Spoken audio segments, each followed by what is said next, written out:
Dear students, first इयरला असताना तुम्ही शब्दांचे दोन प्रकार पाहिले होते. त्यामध्ये क्लोज क्लासेस ऑफ वर्ड्स आणि ओपन क्लासेस ऑफ वर्ड्स असे प्रकार तुम्ही अभ्यासलेत. क्लोज्ड क्लासेस ऑफ वर्ड्समध्ये determiners, enumerators, prepositions, operator verbs येतात, हे तुम्ही पाहिलेलं आहे. आता शब्दांच्या पासून फ्रेजेस होतात, म्हणजे वर्ड पासून फ्रेजेस होतात. म्हणजे एका फ्रेजेसमध्ये एक किंवा एकापेक्षा जास्त शब्द असू शकतात. जसं एखादं वाक्य आपण घेतलं, Sita drinks a glass of water.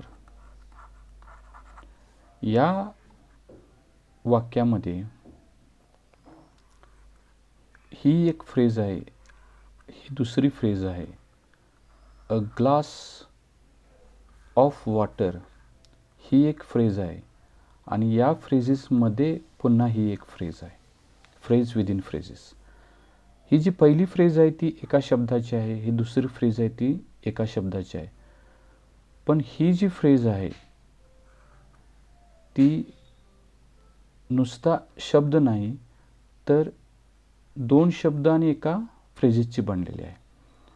त्यामुळे फ्रेजेसमध्ये एक शब्द किंवा अनेक शब्द असू शकतात. आता म्हणून त्याला सोप्या भाषेमध्ये आपण फ्रेजेस म्हणजे शब्दांचा समूह असं म्हणतो. आता इंग्लिश ग्रामरची जी हायरार्की आहे, म्हणजे त्याला तुम्ही उतरंड असे म्हणा, त्याच्यामध्ये सगळ्याच टॉपला सेंटेन्स असतात. त्याच्यानंतर क्लॉजेस असतात, त्याच्यानंतर फ्रेजेस असतात आणि त्याच्या खाली वर्ड आणि त्याच्या खाली मॉर्फिम असतात. मॉर्फिमचाही अभ्यास तुम्ही फर्स्ट इयरला असताना केलेला आहे, मॉर्फिम आणि वर्डचा. ही जी हेरार्की आहे, त्या हेरार्कीमध्ये सगळ्यात उच्च स्थानाला सेंटेन्स असतात. म्हणजे एका किंवा अनेक शब्दांच्या फ्रेजेस बनतात, एका किंवा अनेक फ्रेजेसचे क्लॉजेस बनतात, एका किंवा अनेक क्लॉजेसचे सेंटेन्सेस बनतात. आता आपणाला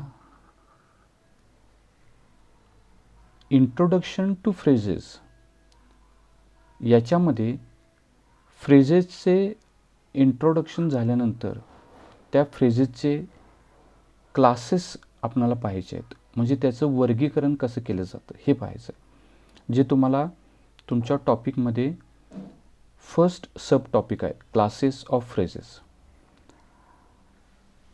फ्रेजेसचं जे स्थान आहे ते क्लॉज आणि वर्डच्या दरम्यान असतं. क्लॉज आणि वर्डच्या दरम्यान असतं. प्रामुख्याने फ्रेजेसचे जे प्रकार केले जातात त्याच्यामध्ये noun phrase, prepositional phrase, genitive phrase, adjective phrase, adverb phrase आणि व्हर्ब फ्रेज असे एकूण 6 प्रकार तुम्हाला क्लासेस केलेले तुम्हाला दिसून येतील. आता हे क्लासेस कशावरून केलेले आहेत की एखाद्या फ्रेजेसमध्ये मुख्य शब्द कोणता शब्दाचा प्रकार आहे, क्लास आहे, त्याच्यावरून त्याचे क्लासेस केलेले असतात. म्हणजे नाउन फ्रेजेसमध्ये त्या फ्रेजमध्ये नाऊन शब्द आलेला असतो. प्रिपोजिशन फ्रेजमध्ये त्या फ्रेजमध्ये प्रिपोजिशन आलेलं असतं. जेनेटिव्ह फ्रेजमध्ये जेनेटिव्ह आलेलं असतं. ॲडजेक्टिव्ह फ्रेजमध्ये ॲडजेक्टिव्ह महत्त्वाचं असतं. ॲडव्हर्ब फ्रेजमध्ये ॲडव्हर्ब महत्त्वाचं असतं आणि व्हर्ब फ्रेजमध्ये व्हर्ब महत्त्वाचं असतं. आता हे सगळे जे आहेत आपणाला अभ्यासाचे आहेत वन बाय वन.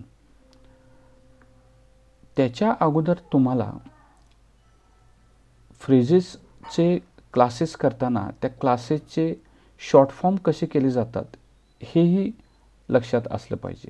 म्हणजे नाऊन फ्रेजेसचं NP, प्रिपोजिशनल फ्रेजेसचं PP, GP, AGP, AVP आणि VP असे प्रकार तुम्हाला केलेले दिसून येतात. आता हे जे फ्रेजेस आहेत त्या फ्रेजेसचे स्ट्रक्चर ठरलेले असतात.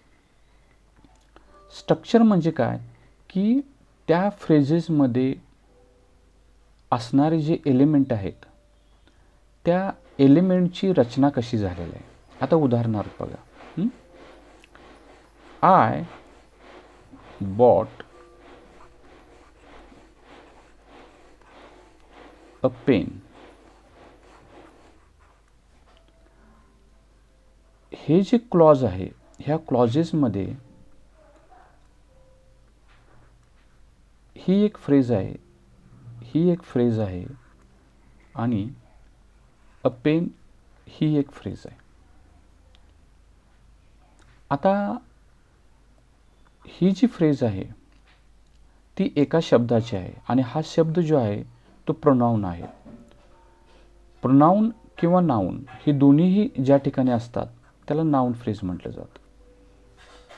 ही जी फ्रेज आहे त्या फ्रेजमध्ये अ पेन असे दोन शब्द आलेले आहेत. याचा जो मुख्य शब्द आहे तो नाऊन आहे म्हणून याला नाऊन फ्रेजेस म्हटलं जातं. हा डिटर्मिनर आहे. आता हा जो नाऊन आहे आणि हा जो डिटर्मिनर आहे ह्याला आपण हेड वर्ड म्हणतो, H म्हणतो याला, आणि याला आपण मॉडिफायर म्हणतो.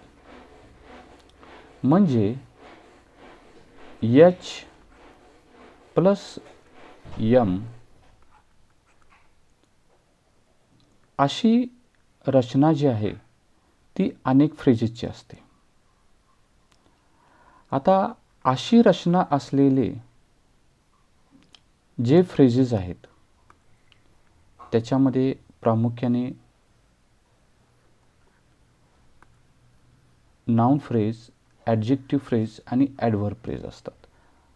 ज्याच्यामध्ये मुख्य शब्द जो आहे त्याला हेडवर्ड म्हणतात आणि त्याच्याबरोबर जे शब्द येतात त्यांना मॉडिफायर्स म्हणतात.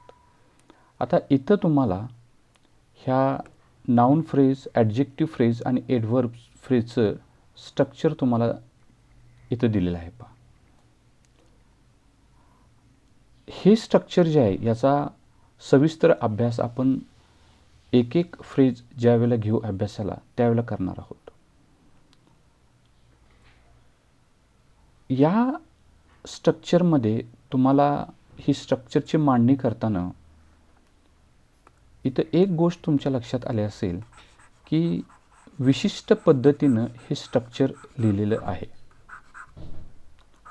म्हणजे हे स्ट्रक्चर लिहिताना आपण M हे कॅपिटल लिहिलं, H हे कॅपिटल लिहिलं आणि दुसरं M हे सुद्धा कॅपिटल लिहिलं.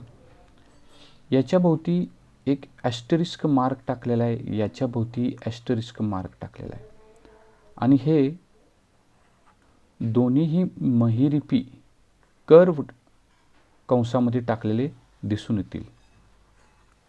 याचा एक विशिष्ट अर्थ आहे आणि ही ज्या फ्रेजेसची रचना आहे ती ब्रॅकेटमध्ये तुम्हाला घातलेली दिसून येईल. याचा एक विशिष्ट अर्थ असा आहे की हे जे कर्ल ब्रॅकेट दिसतात तुम्हाला, याचा अर्थ असा आहे की हे ऑप्शनल एलिमेंट आहेत. म्हणजे मॉडिफायर एम म्हणजे मॉडिफायर, एच म्हणजे हेड. हे जे मॉडिफायर असतात ते एखाद्या फ्रेजमध्ये असतील अगर नसतील. जसं की राम एट अ मँगो या फ्रेजमध्ये ही नाउन फ्रेज आहे आणि ही नाउन फ्रेज आहे.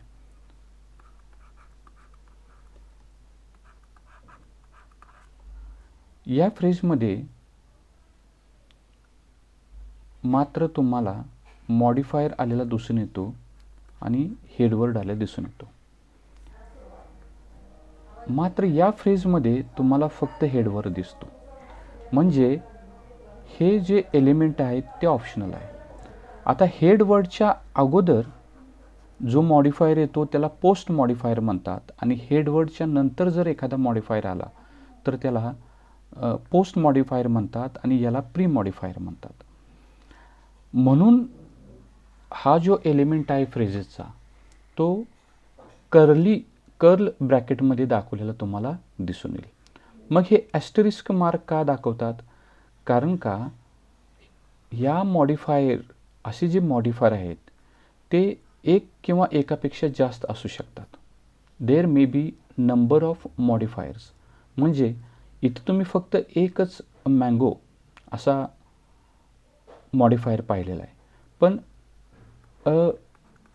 येलो मँगो असा मी जर शब्द लिहिला तर त्याच्यामध्ये हा हेडवर्ड, हा एक मॉडिफायर आणि हा एक मॉडिफायर अशी दोन मॉडिफायर आलेले दिसून येतात.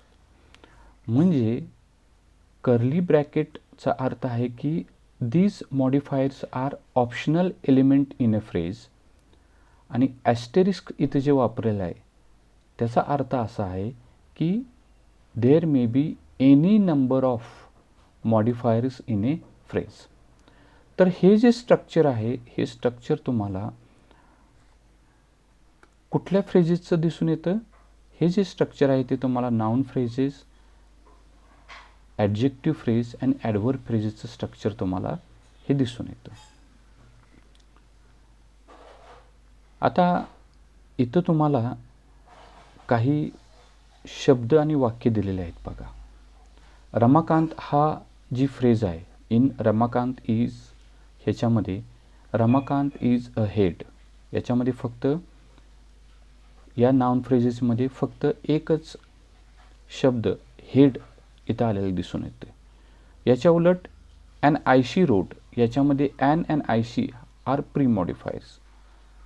समबडी हँडसम या फ्रेजमध्ये हँडसम हे पोस्ट मॉडिफायर आहे. तर अशा प्रकारे फ्रेजेसचा अभ्यास करत असताना ह्या 6 फ्रेजेसचा अभ्यास आपण 1 बाय 1 करणार आहोत.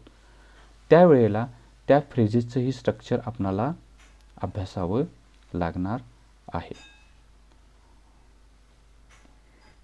यानंतर आपण पुढच्या व्हिडिओमध्ये main phrase and subordinate phrase आपण समजून घेऊ. थँक्यू.